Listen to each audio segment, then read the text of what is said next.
Friends, இன்றைக்கி நம்ம முட்டை குழம்பு செய்யலாம். 4 முட்டை, பூண்டு, இஞ்சி, 3 தக்காளி, வெங்காயம். இதை என்ன பண்ணணும்னா, நம்ம இப்போ ஃபஸ்ட்டு எப்படி செய்கிறோங்கிறத நம்ம வீடியோக்குள்ளே போய் பார்க்கலாம். மறக்காமல் ஃபுல் வீடியோ பாருங்கள், அப்படின்னா தான் உங்களுக்கு புரியும். இந்த முட்டை குழம்புக்கு ரைஸு, சப்பாத்தி, தோசை, இட்லி எல்லாத்துக்குமே சூட்டபுளாக இருக்கும். இந்த முட்டை குழம்பு செய்கிறது ரொம்ப சிம்பிள். உங்களுக்கு வாங்க நான் சொல்லித்தரேன். ஃப்ரெண்ட்ஸ், இப்போ எண்ணெய் காஞ்சிருச்சு. இதுக்கு தேவையான மசாலா: சோம்பு 1 டீஸ்பூன், இது ரொம்ப குட்டி டீஸ்பூன் தான். 1/2 டீஸ்பூன் சோம்பு, 1/2 டீஸ்பூன் ஜீரகம், 1/2 டீஸ்பூன் பெப்பர்.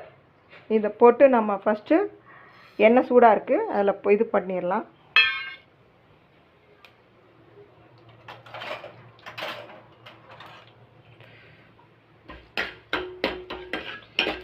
இது நல்லா இதாகட்டும். இது வதக்கும் போதே உங்களுக்கு அந்த கறிக்குழம்பு வாசனை வரும்.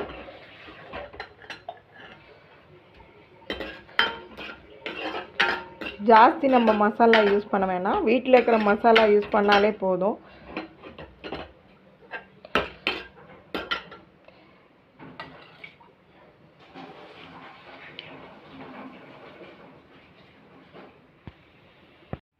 அந்த ஜீரகம், சோம்பு, மிளகு போட்டு வதக்கியாச்சு. இப்போ இஞ்சி பூண்டு போட்டுட்டு இது வதக்கிட்டு இப்போ வெங்காயத்தை போட்டுக்கலாம். ஒவ்வொரு தடவையும் சொல்லுவேன், சாம்பார் வைக்கும்போது மெயினாக உங்களுக்கு நான் சொல்லியிருக்கேன், நல்லா வதங்கணும், அப்படின்னா தான் அதோட டேஸ்ட் வரும்னு.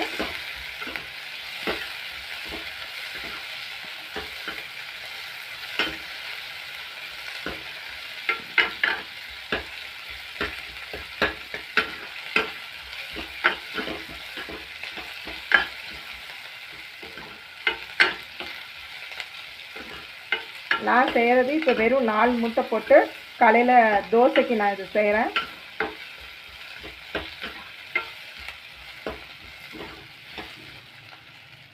இப்போ 3 தக்காளி போட்டுக்கலாம்.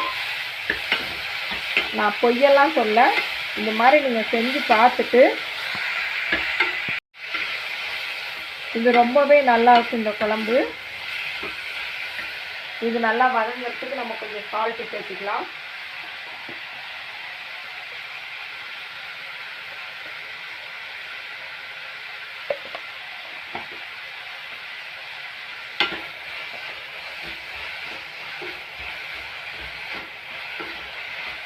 இது கொஞ்சம் அப்படியே ஸ்லோ ஃப்ளேமில் வச்சு எண்ணெய் பிரிஞ்சு வரணும்.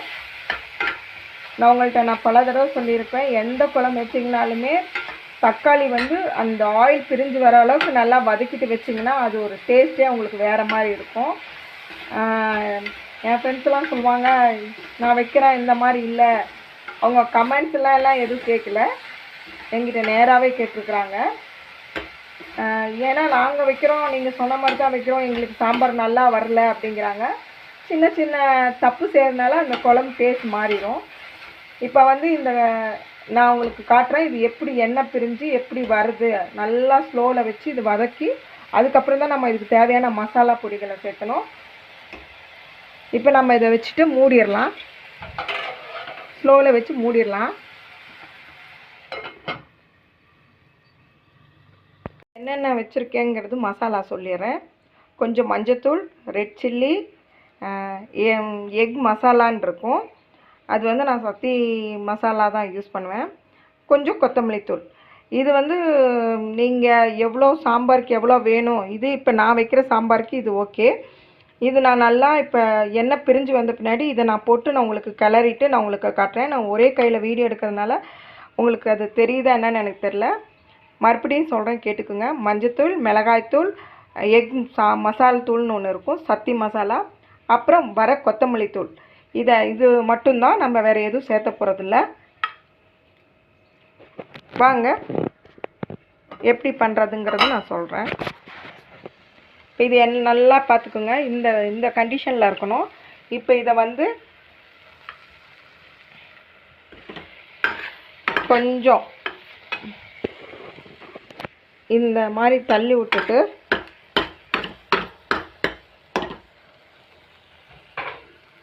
இந்த மசாலாவை இந்த ஓரமாக போட்டுக்கலாம்.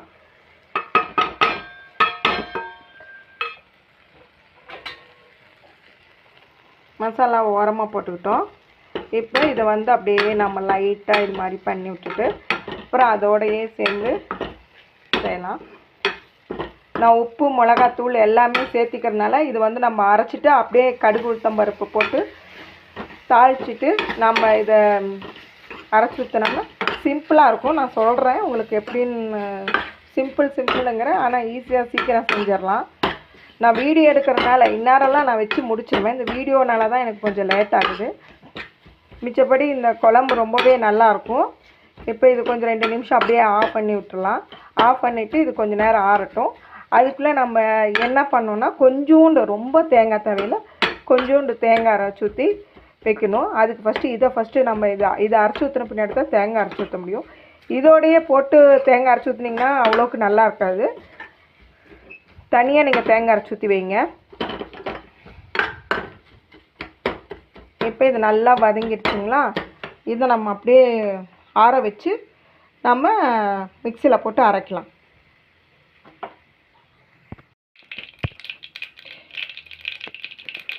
சாரிங்க, நான் ஒருத்தியாக வீடியோ எடுக்கிறதுனால எனக்கு ஒரு கையில் எல்லாம் வேலை செய்ய முடியல. இப்போ நம்ம வந்து கடுகு எண்ணெய் போட்டு தாளிச்சிட்டு வெங்காயம், பச்சை மிளகாய், கருவேப்பிலை, இது வந்து உங்களுக்கு ஒரு ஃப்ளேவருக்கு தான் நம்ம இது செய்கிறோம். பச்சை மிளகா வந்து அது ஒரு வாசனை நல்லா வரும். இதுக்கு எதுவும் போட்டு தாளிக்க தேவையில்லை.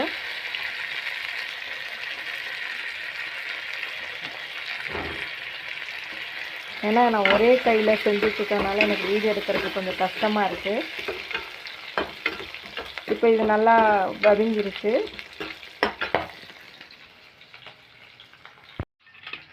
இப்போ நல்லா வதங்கிருச்சுங்க.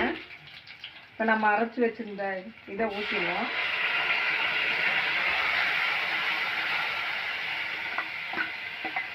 இதை நம்ம எதுவும் எல்லாமே ஃபஸ்ட்டே நம்ம சேர்த்திட்டோம்.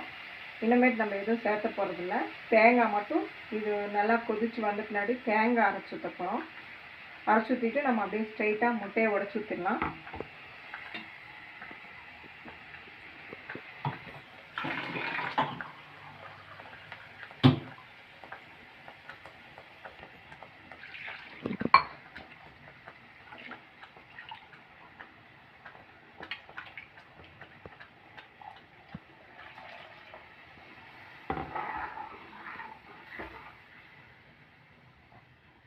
இது நல்லா குழம்பு ஏற்கனவே உப்பு, மிளகாத்தூள், மஞ்சத்தூள் எல்லாம் நம்ம போட்டிருக்குறோம்.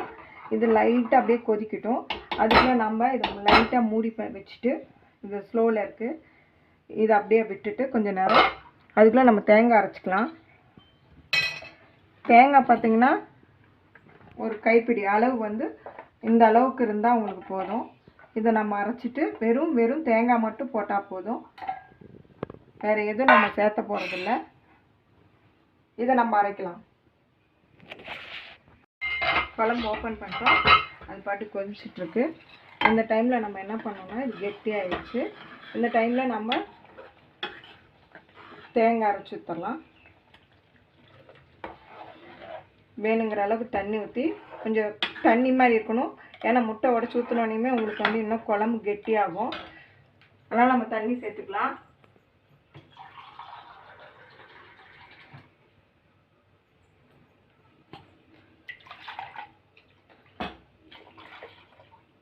இந்த டைமில் உங்களுக்கு காரம் வேணுமா, உப்பெல்லாம் கரெக்டாக இருக்கான்னு செக் பண்ணிக்கோங்க. செக் பண்ணி நல்லா கொதித்து வரணும்.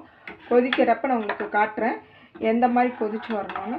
அந்த டைமில் நீங்கள் முட்டையை உடச்சி ஊற்றிட்டு மேலே கொத்தமல்லி தூவிட்டிங்கன்னா உண்மையாலுமே முட்டை குழம்பு அவ்வளோ நல்லாயிருக்கும். இதுக்கு வந்து சொன்ன மாதிரி இதுக்கு எல்லாமே வச்சு சாப்பிட்லாம். தோசை, இட்லி, சப்பாத்தி, ரைஸு எதுக்குனாலும் சாப்பிட்லாம். ரொம்பவே நல்லாயிருக்கும். நீங்கள் செஞ்சு பார்த்துட்டு நீங்கள் கமெண்டில் சொல்லுங்கள் முட்டை குழம்பு எப்படி இருந்தது.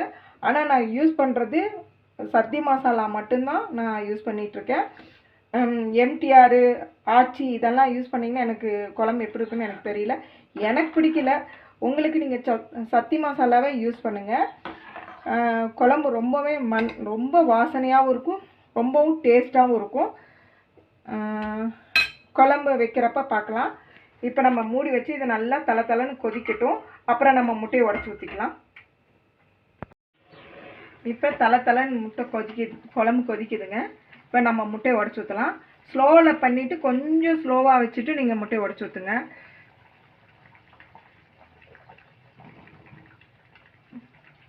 இப்போ நம்ம முட்டையை உடச்சி ஊற்றலாம்.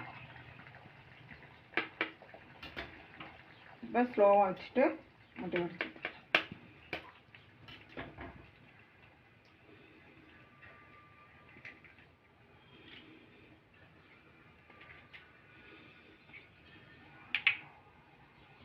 இது அப்படியே லைட்டாக கொதிச்சிட்ருக்கணும். உங்களுக்கு அப்புறம் காட்டுறேன். கொஞ்சம் கேப் விட்டு உடைங்க.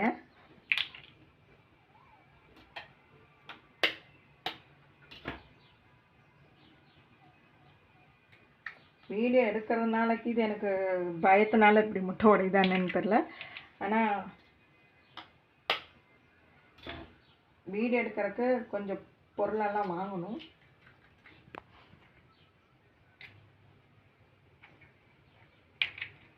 இப்போ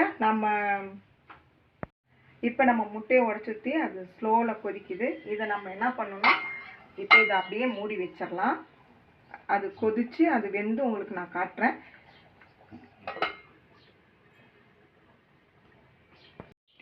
இப்போ ஸ்லோவில் குழம்பு கொதிச்சிட்ருக்கு. இப்போ நான் உங்களுக்கு காட்டுறேன் முட்டை எது மாதிரி வந்திருக்குன்ட்டு. இப்படி வந்துடணும்.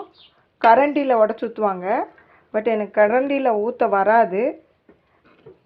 அது ஊற்றலாம். பட் வீடியோ எடுத்துகிட்டு என்னால் ஊற்ற முடியல. இந்த மாதிரி வந்த ஸ்டேஜில் நீங்கள் என்ன பண்ணுறீங்கன்னா கொத்தமல்லி போட்டு கொஞ்சம் இன்னும் அப்படியே ஸ்லோவில் கொத்தமல்லி போட்டுட்டு நீங்கள் அப்படியே மூடி வச்சுருங்க. நான் எப்படி இருக்கும் குழம்புங்கிறத நீங்கள் செஞ்சு பார்த்துட்டு எனக்கு சொல்லுங்கள். இப்போ நான் இது ராகி தோசை, அது கூட இதை நாங்கள் சாப்பிட போகிறோம். ராகி தோசைனா பியூர் ராகி இல்லை, அரிசி மாவு ராகி மாவு ரெண்டும் மிக்ஸ் பண்ணி தோசை சுட்டிருக்கோம். அந்த தோசையோடு சாப்பிடும்போது இன்னும் ரொம்ப நல்லாயிருக்கும். ஏன்னா இங்கே பெங்களூருங்கிறதுனால மெயினாக ராகி சாப்பிட சொல்கிறாங்க. நாங்கள் ராகியெல்லாம் ஜாஸ்தி சாப்பிட்டதில்லை. இங்கே பெங்களூர் வந்த பின்னாடி ராகி கொஞ்சம் சேர்த்துக்கிறோம். அது நல்ல விஷயம் தானே. நான் உங்களுக்கு எப்படி இருக்குன்னு நான் சொல்கிறேன் இருங்க. ஃப்ரெண்ட்ஸ், குழம்பு ரெடி ஆயிடுச்சு. இப்போ நான் தோசையோடு இது பண்ணியிருக்கேன். இது ராகி தோசை. அதுக்கு காம்பினேஷன் ரொம்பவே நல்லாயிருக்கும். நீங்கள் செஞ்சு சாப்பிட்டு பார்த்துட்டு எனக்கு கமெண்ட் பாக்ஸில் மறக்காமல் கமெண்ட் பண்ணுங்கள் ஃப்ரெண்ட்ஸ். மறக்காமல் என்னோடய சேனலுக்கு யூனிக்குங்கிற சேனலுக்கு லைக் பண்ணுங்கள் ஃப்ரெண்ட்ஸ். Bye friends.